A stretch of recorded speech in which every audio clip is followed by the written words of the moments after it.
Hey you guys, welcome back to my channel. So today I'm gonna be serving y'all with all kind of black girl magic, all kind of melanin, okay? And we're just gonna talk about how to grow your hair while wearing weaves because y'all know most of the videos on my channel are about weaves or wigs, all that stuff.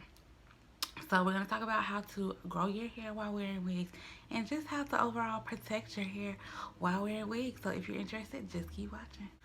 All right, y'all. So first of all, this is all me. This is all me. Girl. All this, and I cut my ends. And I cut my ends. Okay. So, um, where do I want to start? So I'm gonna start by with healthy, like how to keep your hair healthy while wearing weaves. So while wearing weaves, the way that I keep my hair healthy is, for one, when it's time for me to put on a wig, um, crochet, whatever, I do easy braiding patterns. Before I braid my hair, I comb it out. I have 4C hair, so it's kinky, and well, it's kinkier than most textures. So what I like to do is, before I braid it, I comb it out, get all the tangles out. I oil it with wild growth oil or Jamaican black castor oil, either or. And then I braid it. Now my braiding patterns are simple because I don't want to be doing any curves, none of that.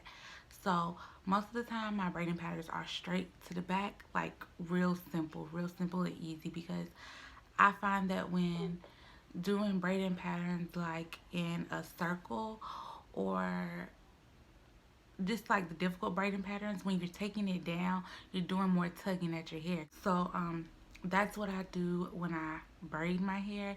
While I have my weaves in, I oil my scalp. My hair, my scalp gets really dry quickly, so I oil it probably twice a week, um, with wild growth oil. I use the one in the white bottle with the green writing on it, I think. I'm gonna show y'all a clip in a minute, but that's what I use for my hair when I have my hair braided down. Another thing that I do is the ends of my hair. Like, once I braid it back, I don't just leave the ends hanging. Like, I braid it and then I do another braid and join that end tail to that braid, so that at the end you should end up with one piece that you can just tuck. When I wear my wigs, some wigs I do wig caps, but some wigs I don't. But for the most part, I like to use a wig cap. It's just that some of the wigs that I have are not big head friendly, and girl, I got a big head, so I'm not really able to wear wig caps like that. Now, when taking down my wigs, when taking down my braids, I leave my braids in for at the longest 4 weeks. But here lately, I'm trying to nurture my hair more because I was going through some like postpartum hair loss. So I tried to do every 2 weeks. I would take it down, wash it, deep condition it, all that. Now, sometimes I take it down and I wash it and I deep condition it. However, there are some times where I take it down and, what they call it, I think it's called pre-poo. I take it down and I put conditioner on my hair before I wash it, and I let that sit. Like, that's what I did this time when I took my hair down. I let the conditioner sit for like probably like 4 or 5 hours, and then I washed it out. When I washed it out, I use a moisturizing shampoo. I use the Cream of Nature Honey moisturizing shampoo to wash it out, um, and that just helps like put that nutrients, and it conditions your hair really good because you just had in braids. So every time I take my hair down, I do some type of deep conditioning. If I wash my hair first, then deep condition it, more than likely, when I take my hair down and wash it and condition it, I've had my braids in longer, and it really, really needs a wash. So And even when I leave my conditioner in after I wash it, it's still like a good 4 to 5 hours. So I do it when I have time. And if your hair is like really damaged, you feel like it's really damaged, you can sleep in your conditioner. It's not gonna hurt you. Like, it's conditioner, it's helping your hair. So that's what I do when I take down my hair. Now, another thing, I cut my ends. I cut my ends. I'm just gonna be honest. I don't know how often I cut my ends, but this is how I know it's time to cut my ends. Like, when you're combing your hair out, right? If you comb your hair out and you get to the end and it's a knot, you need to cut that because that's dead end. Once you cut that, you be good. And if you're not comfortable with going to a salon, because like, I've done hair for a while and I'm not even comfortable with other people cutting my ends, so I cut my ends myself.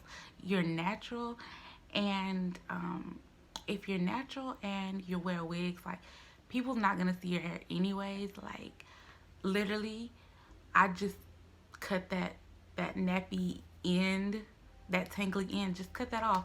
And if you feel like, oh, that's a lot I have to cut, take your take your time. Just take your time and um cut however much you want to do. Just make sure you're doing some type of trim, because it is going to help your hair grow. Because if you keep those dead ends on your hair, then they're already dead, they're already split, and it's going to split all the way down to your hair shaft, to your scalp, and then like your hair's going to be damaged. So just cut those ends off, girl. Like, even if you do it, I definitely recommend for you to cut your own ends, because when I was in cosmetology school, I got my hair cut, my ends cut, and she cut way too much hair off, like way too much. But I'm gonna show you guys how much hair I recently cut off my head. um that, and I'm gonna show you how my puff will look after I did my trim, and how it's moving and all of that. Kai ain't here, so y'all have to excuse him. But I'm gonna show you guys that in another clip. But yeah, that's basically what I, bless you, cute little sneeze. But that's basically what I do to my hair. Whenever you cut your ends, make sure your hair is blow dried out. If you have to, because I'm kinky, so what I have to do with my hair is wash it, condition it, braid it, like do some plaits so that my hair can go ahead and stretch. I leave those plaits overnight, and then I blow dry it out with a blow dryer, because it makes it so much easier if you have tight for kinky hair. So that's what I do. Now, every time I wash my hair, I do not blow dry it. Most of the times, if I'm not cutting, basically, if only if I'm cutting my ends is when I actually use heat on it. But heat can really damage your hair. So what I do is, like, if I'm just wearing it out, no, like, I'm not trimming it this time, I'll just do like a twist out or braid out. Once that gets old, then I'll comb my hair out again, oil it, and then that's when I'll braid it down. So that's how I normally do my hair. Let's see, it's something else I was gonna tell y'all. Getting my hair together. So I did lighten my hair. Wish I would have never did that, because it made it 10 times more drier than before. So I wish I wouldn't have did that. But I'll list that video below so y'all can see it, and I'll list the video below of me undoing my dreads so y'all can see it. But like, so I recently dyed it back black, probably like 2 months ago. Maybe like a month ago, I dyed it back black. And as you can see, like, it's not all the way black. It's like a brown up there at the top. I don't know if it looks like that, but it's definitely not this black. But it's like, I don't know, it'll work. I ain't mad at it, it'll work. But yeah, I've never been able to do like a high puff before, and I was like ecstatic. So anyways, I think that's all I gotta say. Yeah, I think that's all for this video, y'all. So don't forget to like, comment, and subscribe to your channel, to your channel, to my channel. don't forget to take care of your hair under these wigs and weaves so that it'll grow. But anyways, I'll talk to y'all later. Bye.